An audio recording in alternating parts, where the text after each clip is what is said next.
Have you ever walked away from a conversation thinking, "Why did I let them talk to me like that?" You replay the words, the tone, the disrespect. You said too much. You defended yourself. You tried to explain. And still, you feel smaller, not stronger.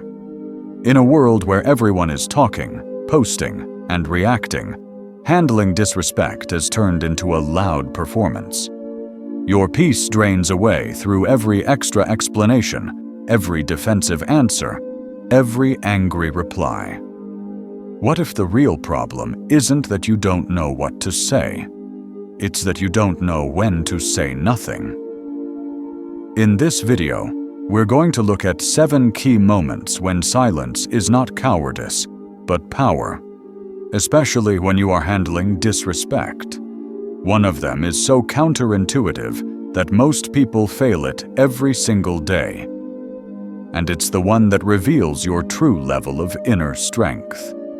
If you've ever regretted oversharing, arguing, or trying too hard to justify yourself to people who didn't respect you, stay until the end.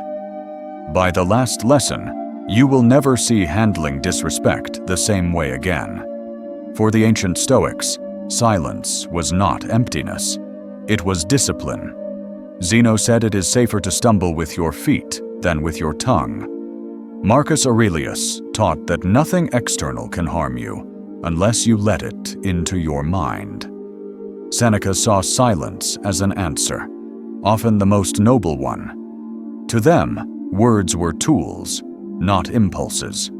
In our age of instant messages and constant outrage, this is more radical than ever.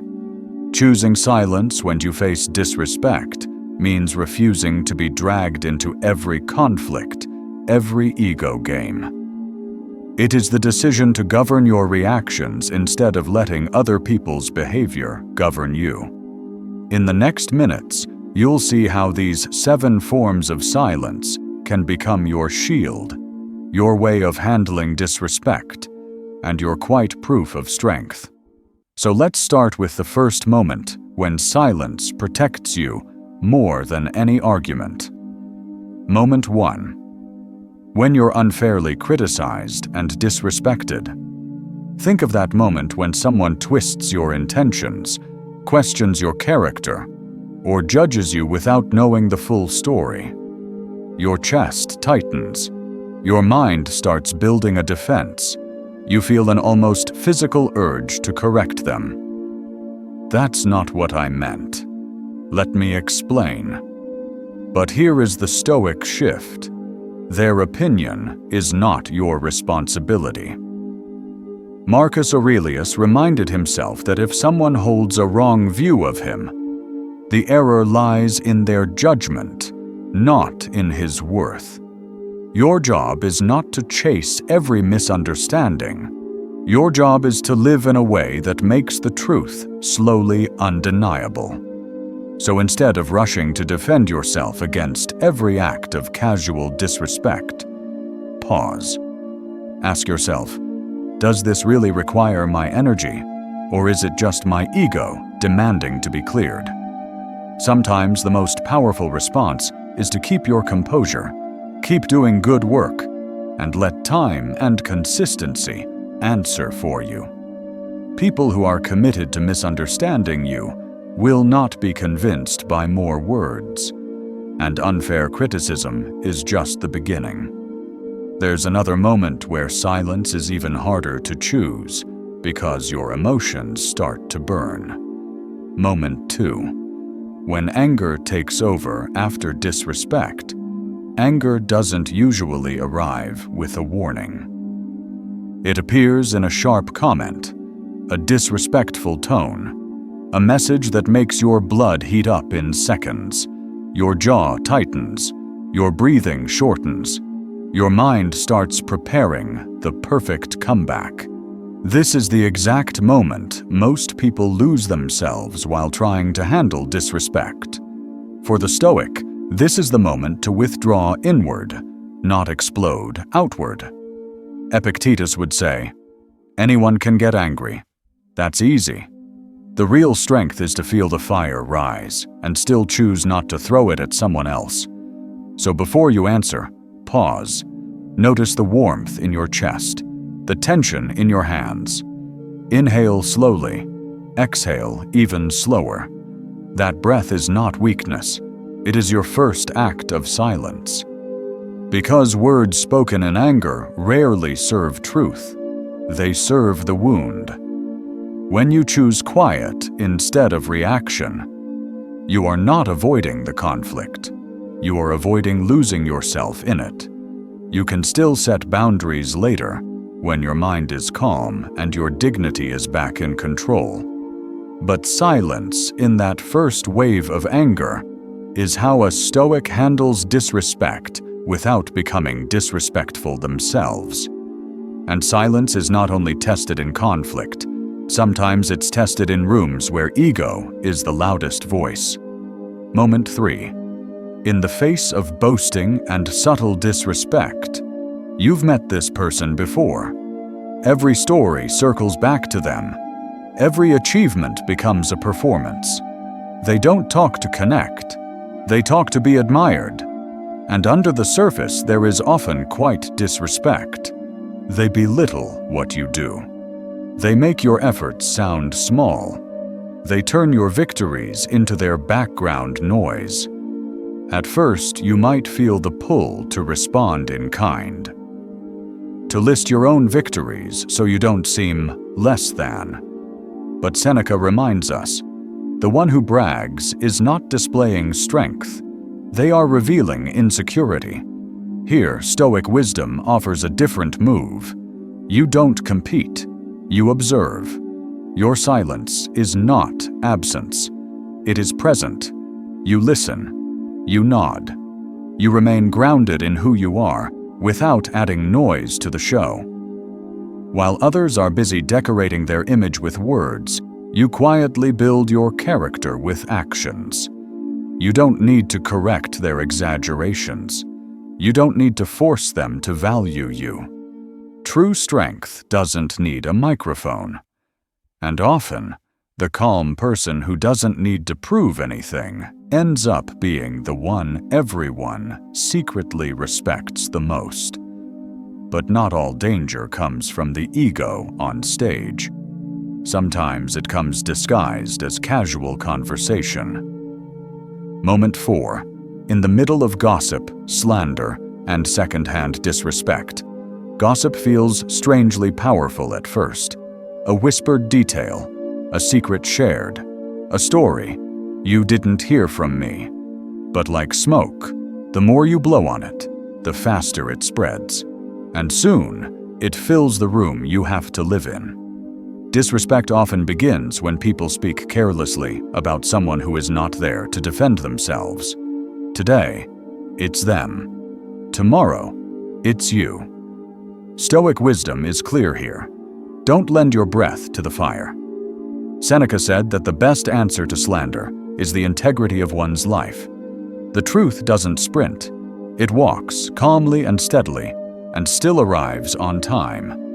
So when people start talking about someone who isn't there, or twisting facts for entertainment, pause and ask yourself, is this really worthy of my voice, or just my ego wanting to feel included? If you must speak, speak once, clearly and calmly, then step out of the fog. You can change the subject. You can say, I'd rather not talk about them like this. Every minute you refuse to feed rumors is a minute invested in your own peace. And even when gossip ends, there's another trap. Arguing with people who have no interest in understanding you or respecting you. Moment 5. When ignorance speaks louder than respect or reason. There are conversations that are not really conversations. They're ego duels. No one is listening. Everyone is waiting to attack. You present a clear idea, a fact, a calm point, and the other person responds with mockery, bad faith, or stubborn denial. This is where most people keep pushing. They raise their voice.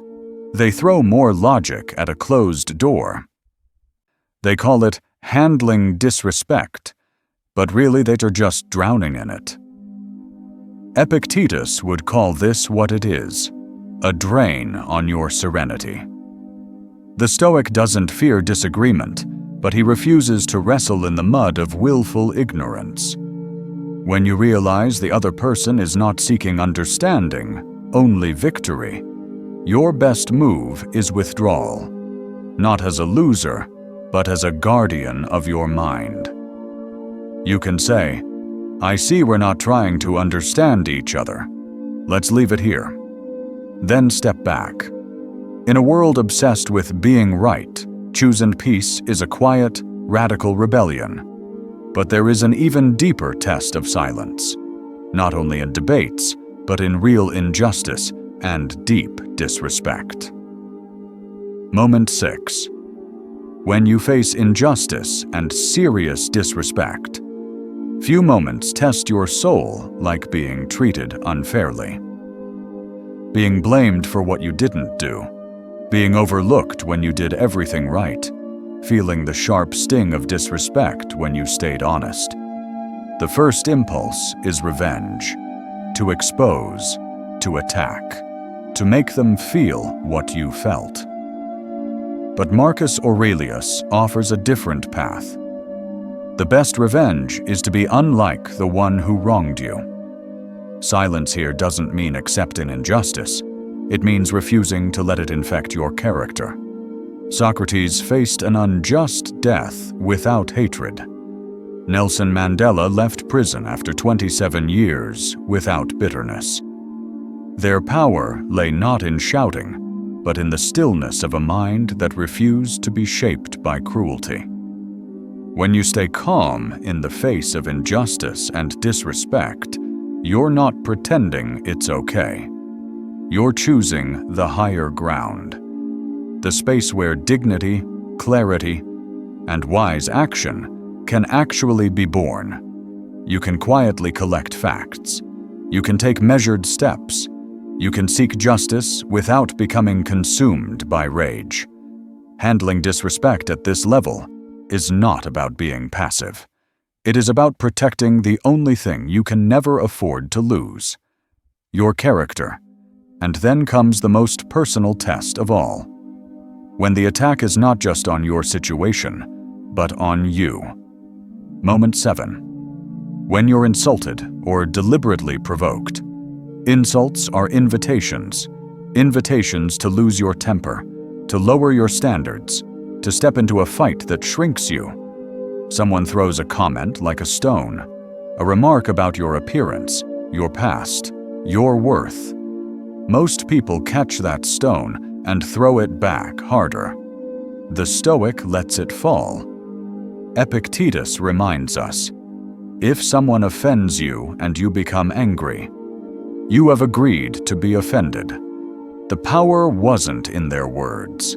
It was in your permission. Silence, here, is emotional independence in action. You don't have to approve of what was said. You simply refuse to let it enter your inner world. You can answer with calm neutrality. I understand.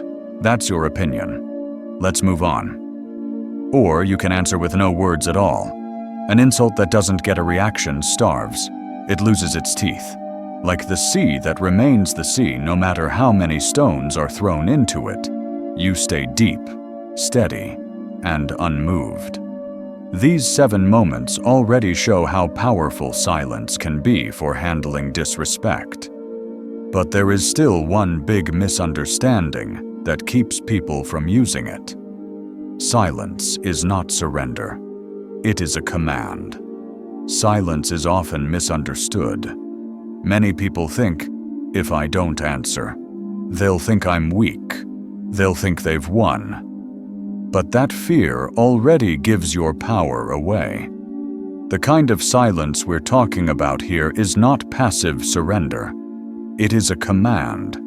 It's the difference between someone who has no words and someone who has words but chooses them carefully or chooses not to waste them at all. Don't confuse noise with strength. Rocks make noise when they fall, but it is the quiet river that shapes them. When you stay silent, you're not saying, "You're right." You're saying, "You don't have access to my peace." This silence is full of awareness. You see the game. You see the provocation. You see the disrespect for what it is. And you simply decide not to play. That decision is not cowardice. It's self-mastery. It's the kind of calm that makes people realize they cannot pull you down to their level anymore. But awareness alone isn't enough. Silence becomes real power only when you train it, day after day. Turning silence into a daily habit. Silence only becomes power when you practice it. Start small. Choose one arena of your daily life as your training ground. Traffic, work, family conversations, online comments. Anywhere you usually react fast is a perfect place to slow down. Before you reply, run a simple ritual. Notice your body. Unclench your jaw. Lower your shoulders. Feel your breath. Inhale deeply. Exhale slowly. Count to 5 in your mind. Then ask yourself one question. Will speaking now truly improve the outcome, or just relieve my anxiety? If the honest answer is just my anxiety, choose silence. Let the discomfort pass through you without turning it into noise. Do this once today, then again tomorrow. Over time, you'll notice something subtle but powerful. You feel less dragged into arguments, less exhausted by people, more anchored in yourself. Each small pause is a brick in the fortress of your inner peace. And as you repeat this, something even deeper begins to change. Who you become when you handle disrespect like a Stoic with time. Practicing silence stops feeling like an effort and starts feeling like your default state. You no longer rush to defend yourself. You no longer chase every argument. You no longer bleed energy into people who feed on chaos and disrespect. Instead, something deeper forms inside you. A quiet certainty. You know who you are, so you don't need every situation to confirm it. Noisy people begin to look fragile. Calm people start to stand out, and you slowly become one of them. You will notice that when you finally speak, people listen more. Your words carry weight because they are no longer reactions. They are choices. Conflicts shrink. Regrets decrease. Emotional hangovers become rare. Most importantly, you stop needing to win on the outside and focus on winning within. That is the long-term result of disciplined silence. A life where your peace is not at the mercy of other people's moods or other people's disrespect. All of this leads to one quiet but a decisive question. The final question. In the end, it all comes down to one quiet but a decisive question. Do you want to be governed by the world, or do you want to govern yourself? You can't control rumors. You can't control insults. You can't control injustice or the chaos of other people's emotions, but you can always control that small space between what happens and how you respond. That space is where your freedom lives. Stoicism gives a clear answer. Rule your own mind, and the world loses its power over you. Marcus Aurelius said, "Don't waste time arguing about what a good man should be. Be one." The same is true here. Don't argue about strength. Embody it. Every time you choose the right silence in the face of disrespect, you're not backing down. You're proving to yourself that you've outgrown the need to react to everything. If this video made you reflect on how you've been handling disrespect, share it with someone who needs to protect their peace. And if you want more lessons on silence, self-control, and Stoic strength, subscribe to Stoic Ether and tell me in the comments. Where will you start handling disrespect differently? Real strength is not in how loudly you answer disrespect, but in how quietly you refuse to hand your peace over to it.